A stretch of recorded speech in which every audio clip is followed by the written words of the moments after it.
একটা মেয়ে একবার ডিভোর্স হলে আমাদের সমাজে সে অন্য কোনো পুরুষের জন্য অগ্রহণযোগ্য হয়ে যায়।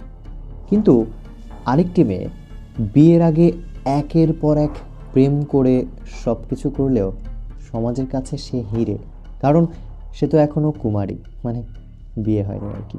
এদিকে বিয়ের আগে কোনো মেয়ে প্রেম করে যদি ধরা খায়, পিতামাতার শাসন যেন সাক্ষাৎ জাহান্নামে পরিণত হয়। কিন্তু বিয়ের পরে সেই একই মেয়ে পরকীয়া করলে অদ্ভুতভাবে তার গ্রহণযোগ্যতা আরও বেড়ে যায়।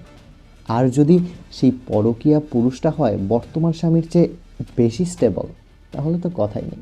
কেউ কেউ আবার পরকীয়া প্রেমকে স্বীকৃতি দিতে গিয়ে বলে বেড়ায় ও তো হাজার গুণ ভালো মানুষ, কারণ সে নিজের বউয়ের সামনেও পারফেক্ট আর বাইরের প্রেমিকাকেও শান্তি দেয়, দায়িত্ব পালন করে, ব্লা ব্লা ব্লা।